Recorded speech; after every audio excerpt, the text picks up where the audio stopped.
सजा भी लगे बास दी चुंझ हट हथ नहीं आंदा जट नहीं फड़ लैंदे इफ दे कट गैसोलीना वाला टैंकी हत्थां विच बूज़े महंगी दे लाउंदे जांदे अड़िए। तो hello guys, welcome back to my YouTube channel it's you VK. So कैसे नहीं पब्लिक, आई होप सब बढ़िया होंगे। सो देख सकते हैं हमारे साथ आज हमारा छपरी गाय यानी कि नील भाई। आज का जो दिन है भाई वो व्लॉग वाला नहीं रहने वाला है, वो एक ओनरशिप रिव्यू रहेगा जो कि रहेगा हमारी KTM ड्यूक 250 पे। भाई मैं तुम्हें बताता हूँ भाई कि ड्यूक 250 में क्या क्या अपग्रेड्स आए थे, भाई क्या रिव्यू, अपनी तरफ से एक रिव्यू बताऊँगा। रिव्यू के बाद तुम्हें एक ओनरशिप रिव्यू दिखाऊंगा कि मेरे को क्या फॉल्ट्स पड़े और मेरे को क्या लगा कि आपको KTM ड्यूक 250 लेनी चाहिए या नहीं लेनी चाहिए। तो ये बंदा देख रहे हो, ये बंदा पहले ही बाइक पे बैठ गया, देख सकते हो पीछे हमारी 250 आ गई है। तो ये रही हमारी 250 जो हमने अभी थोड़ी देर पहले परचेज़ की थी। जिनको पता है उनको पता है भाई, बताने की ज़रूरत नहीं है। तो भाई हमारी 250 कुछ इस तरह की है। तो ये तुम्हें अराउंड फिगर भाई देखा जाए तो पड़ जाती है 3 लाख के आसपास। और ये हमारा न्यू एडिशन था, जो लास्ट हमारा 2022 का जो न्यू एडिशन आया था वो है, क्योंकि इसमें कलर चेंज हुए थे, यहाँ पर तुम देख सकते हो। तो ये भाई वो है, और कुछ तरह इस तरह का इसका मीटर है भाई, मीटर कंसोल वगैरह कुछ इस तरह का है, देख सकते हो तुम ऐसे कि। अगर मैं इसकी बात करूँ भाई तो बाइक भाई ओवरऑल बड़ी सेक्सी है भाई। अगर तुम्हें इसमें देखा जाए तुम्हें 2 एडिशन मिलते हैं। एडिशन के देखा जाए एक तो हमारा ड्यूक आई थी 125 और इसके बाद तुम्हारी आती है 200 के बाद आती है 250, मतलब कि 125, 200, 250 ये तुम्हारे पास आती है। और अगर 125 की बात की तो भाई तो सिंपल सी उसमें एक अच्छी, उसमें जो LED मिली है तुम्हें भाई फ्रंट वाली फेस वाली, वो थोड़ी अजीब सी है। मतलब ऐसे अजीब नहीं बोलता भाई, जिनको अच्छी लगती है उनको अच्छी लगती है। और उसके बाद अगर बात की जाए कि भाई 200 की, तो 200 में भी भाई LED नॉर्मल है, दूर से ही तुम पहचान सकते हो वो 200 है। लेकिन भाई बात आती है अगर 250 की, तो भाई 250 में तुम्हें 390 टाइप LED दिख जाती है, जो फेस दिख जाता है 390 टाइप दिख जाता है। प्रॉपर नहीं है LED वाइज, लेकिन मतलब कि है उसकी तरह। और बस अगर इसमें भाई इंदर बंदे को अगर बाइक पहचाननी है ना भाई, ओवरऑल लुक जो एडिशन दी हुई है भाई बड़ी खतरनाक है। अगर तुम्हें बाइक पहचाननी है तो भाई तुम कंसोल से पहचान सकते हो, इधर से पहचान सकते हो कि भाई 390 है नहीं है। लेकिन भाई जो 390 मतलब जो राइड करते हैं वगैरह, जिनको पता है उनको तो पता है भाई, वो दूर से पहचान लेते हैं कौन सी 250 है, कौन 125 है, कौन सी भाई 390 है। बात अगर करते हैं तो भाई इसके फ्यूल टैंक की, तो भाई फ्यूल टैंक है जो इसका 13 पॉइंट कुछ समथिंग है। मतलब जो एवरेज है ना भाई, कंपनी क्लेम करती है कम से कम भी इसकी भाई 30 to 35, और जो हमें पर्सनली एवरेज मिल रही है भाई वो मिल रही है 27, 28 के अराउंड। और अभी तक ये बाइक तुम्हें बता दूँ ये चली हुई है। सो अभी तो मैं बाइक बता दूँगा तो ये चली है 2500 के अराउंड, 25 नहीं 26 लगा के चलो, तो ज़्यादा से ज़्यादा तो देख सकते हो 26 ही लगा के चलो। तो भाई अभी थोड़ी देर पहले इसकी सर्विस भी करवाई है। 2-3 मोड्स मिल जाते हैं, जैसे कि ये आ गया रोड मोड। उसके बाद अगर तुम्हें इसको ऑन करना होगा तो उसको सेट पे प्रेस करने के बाद है थोड़ी देर के लिए, उसके बाद तुम्हारे रिलीज़ करने के बाद मोड चेंज हो जाएगा, जैसे कि ये आ गया सुपर मोड।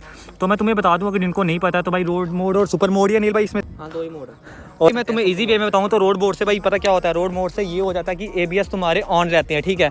और जो सुपर मोड है, सुपर मोड में भाई तुम्हारे ABS वगैरह ऑफ हो जाते हैं। तो भाई अपने हिसाब से भाई बंदा ABS ऑन ऑफ कर सकता है इसमें, पर ये नहीं है जैसे पहले होता था ना कि बाइक में ABS ऑन हो जाता है। कुछ बंदों को भाई अपना सीन होता है, कुछ को ABS बहुत अच्छे लगते हैं, कुछ को ABS बहुत बेकार लगते हैं। तो अपने हिसाब से भाई अगर तुम्हें ABS में चलाना है तो तुम ABS में चलाओ, नॉन ABS में चलाना है तो नॉन ABS में चलाओ। पर मैं पर्सनली प्रेफर कर रहा हूँ, अगर तुम बड़ी देर के बाद इतनी 250 सेगमेंट बाइक को हाथ लगा रहे हो तो भाई मैं तुम्हें बोल रहा हूँ तुम ABS ऑन करके चलाना, मतलब दूसरा भाई रिस्क नहीं लेना। तो ABS ऑन करके ही चलाता हूँ, मुझे मन करता है ABS ऑन करके चलाऊंगा। अगर इसकी टायर प्रोफाइल की बात की जाए तो टायर प्रोफाइल आपको मिल जाएगी 150-60 वाली टायर प्रोफाइल पीछे वाली मिल जाती है। और अगली बात की जाए तो अगली मिलती है, अगली की बात करें तो 110 और 70 के अराउंड मिल जाती है तुम्हें। और जो इसके टायर्स तुम्हें दिए गए हैं वो दिए गए MRF के।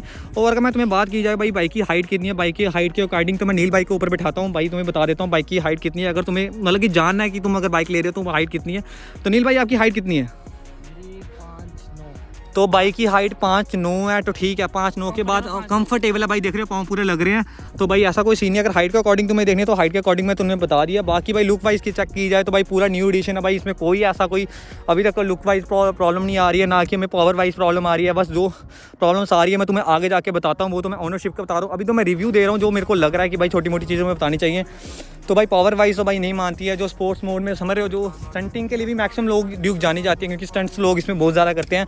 तो ड्यूक हमारी उसके लिए ज़्यादा फेमस है। और लेकिन अब मैं तुम्हें बताता हूँ जो हमारे साथ सीन हो रहे हैं, तो भाई वो क्या रह रहा है, जो हमारा पर्सनल मतलब कि ओनरशिप रिव्यू है जो हमारे साथ अभी तक ड्यूक के साथ हुआ है, मतलब कि 2 मिनट ली हो जो हमारा एक्सपीरियंस है, अब तुम्हारे साथ मैं वो शेयर करता हूँ। भाई 26 के राउंड चली हुई है, तो मैं तुम्हें अभी ये बताता हूँ अपने ओनरशिप के रिव्यू के बारे में। तो भाई सीन कैसा है कि अभी बाइक हमें लिए कम से कम अराउंड फिगर लगा लो तुम, कम से कम भी भाई ज़्यादा से ज़्यादा तुम लगा लो 1-2 मंथ हुआ है नील भाई, 1-2 मंथ हुआ है। तो भाई इसको 2 मंथ हो गए हुए हैं हमें ले हुए, और भाई इसमें प्रॉब्लम्स आ रही हैं। ये मैं अपना बता रहा हूँ, मैं ये नहीं बोलता भाई तुम्हारी तरफ से बता रहा हूँ, या मैं तुम्हें बोल रहा हूँ नहीं लूँ। जो मेरे साथ ओनरशिप का रिव्यू है तो भाई रिव्यू देना है तो भाई सच्चा दूंगा। मैं तुम्हें अपनी तरफ से बता रहा हूँ इसमें क्या क्या प्रॉब्लम्स आई है या क्या सीन हो रहा है। तो भाई अनिल भाई सबसे पहले स्टार्ट करते हैं, हमने बाइक ली थी, ठीक है।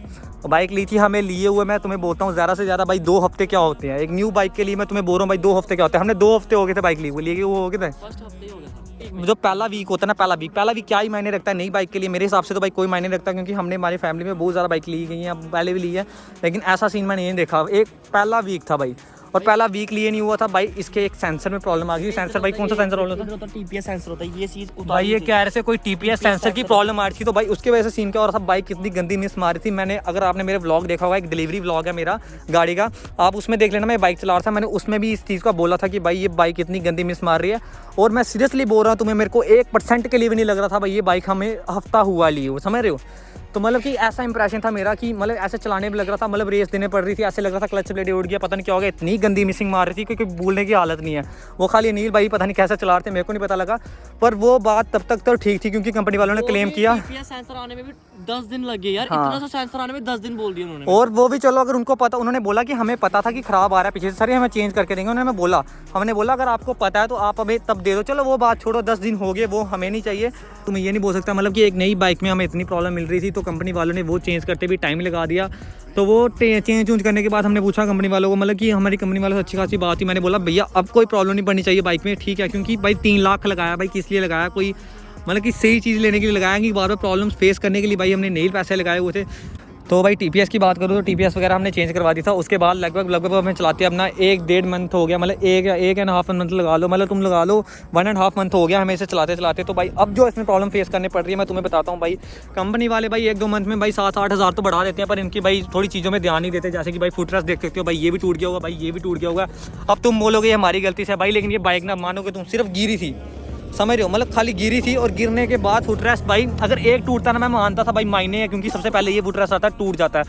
भाई दोनों फुट रेस्ट टूट गए भाई। मैं बोलना चाहूँगा कि भाई तुमने इतने सस्ते फुट रेस्ट दिए हैं कि भाई टूट गए हैं, समझ रहे हो भाई। ये देखो भाई इनके फुट रेस्ट टूटे जा रहे हैं भाई। तो उसके बाद भाई अपना एक्सपीरियंस बता रहा हूँ, तो अब मैं तुम्हें बताता हूँ भाई हमारा ऑफ रोड एक्सपीरियंस क्या रहा है। लास्ट टाइम हमने थोड़े दिन में हो गया ऑफ रोड किए भाई, जिन बंदों को पता है उन बंदों को पता है। तो ऑफ रोड किया था तो भाई उसमें हमारा एक्सपीरियंस ऐसा रहा कुछ कि ऑफ रोड में हम जैसे ही ले रहे थे हमने पानी में थोड़ा रोका था। मैं ये नहीं बोलता भाई ये बाइक ही ख़राब है, मतलब मैं तुम्हें बता रहा हूँ हमारे साथ थोड़े ओल्ड वर्जन भी थे ड्यूक के, जो 390 के भी थे, जो ओल्ड में ड्यूक 390 आती थी हमारे साथ वो भी थे, कुछ और भी बाइक्स थी। तो उनका सीन भाई ऐसा था कि वो मतलब कि उनके चेन सेट भी डिले थे भाई, लेकिन उनके चेन सेट भाई उतरे नहीं भाई। इस बाइक का चेन सेट उतरा अलग से, फंसा अलग से, जो हमें वो प्रॉब्लम फेस करनी वो अलग से। और 5 मिनट में, मैं समझ रहे हो हम इतनी सेफली बाइक चला रहे थे ये कर दे, और 5 मिनट में भाई इस बाइक की, तो मैं बोल रहा हूँ तुम्हें, जैसे कंपनी के पास जाते हैं हमें थोड़ी प्रॉब्लम फेस करनी पड़ी। तो जैसे कंपनी के पास जाते हैं, कंपनी बोलते हैं इसकी क्लच प्लेटें उड़ गई। मैंने बोला भैया 2500 चली है मेरी मानो, और तुम बोल रहे हो क्लच प्लेटें उड़ गई हैं भाई, ऐसा कैसे हो सकता है भाई। 2500 मायने रखता है यार, अगर तुम नई बाइक परचेज कर रहे हो। उसके बाद देखो तुम्हें दिखा देता हूँ एक बार फिर से। सो भाई देख सकते हो 2500 2600 लगा लो भाई, एक मिडिल क्लास फैमिली के लिए ना भाई 2600 पे चले बाइक, और तुम एक ले रहे हो, उसके बाद तुम्हें इतनी प्रॉब्लम फेस करने पड़ रही है भाई, मायने रखती है, ये बात बोलना नहीं चाहिए। उसके बाद वो कह रहे हैं भाई सेंसर उड़ गए हैं भाई, जो भी है क्लच प्लेटें वगैरह उड़ गई हैं। तो भाई बात अब यहीं ख़त्म नहीं होती है। तो भाई अब बात करते हैं हम कंपनी वालों की, ठीक है। तो कंपनी वालों का हमारे साथ भाई क्या सीन है, हमने उनको बोला भैया क्लच प्लेट उड़ गई, बोलते हैं कोई चक्कर नहीं। तो हमें बोल रहे थे भाई क्लच प्लेटें विद तुम्हें लेबर चार्जेस देने पड़ेंगे। मैंने बोला मेरी भाई मेरी जान मेरी बात सुनो, अभी ये बाइक 2500-2600 चल रही है, समझ रहे हो 2500-2600 चल रही है। गलती एक तुम हमारी निकाल रहे हो, हम नहीं बोलते क्लच प्लेटें कैसी हैं, ये नहीं, हम कोशिश नहीं करेंगे, हमसे गलती होगी कि हम मान लेंगे। उसके बाद हमें लेबर भी देने पड़ेगी, मतलब कि फिर तो मैं बोल रहा हूँ कि 2-3 मंथ तो भाई हम इसकी सिरदर्दी करते रह जाएंगे, समझ रहे हो। और इसकी मतलब इतनी सिरदर्दी बंदा कौन करेगा, 3 लाख खर्च के अगर भाई इतना कुछ करवाना पड़ेगा तो भाई सेकंड हैंड बाइक परचेज कर लो। मैं तो भाई सीधा यही बोलूँगा। सो भाई अब यही छोटी सी जो बात थी जो मैं तुम्हें सारे साथ शेयर करनी चाहिए थी। अब मैं ये बता रहा था अपने रिव्यू के हिसाब से, अब जिसको भाई अच्छा लगे गलत लगे मेरे को नहीं पता, क्योंकि भाई अपना सीन होता है भाई, सबके साथ अलग सीन होता है। क्या पता तुम्हारे साथ बाइक में कोई प्रॉब्लम नहीं आ रही, तुम्हें 2 साल भी चलाए हो सकता है, पर मैं 1.5 मंथ में जो मेरे साथ हुआ मैंने आपको वो बताया, जो 1 हफ्ते में हुआ मेरे साथ मैंने तुम्हें वो बताया। सो भाई मैं होप करता हूँ आपको ये वीडियो पसंद आएगी लाइक शेयर सब्सक्राइब कीजिएगा। तब तक के लिए टेक केयर, टिल बाय, मिलते हैं अगली प्यारी सी मस्ती वीडियो में, तब तक के लिए बी सेफ।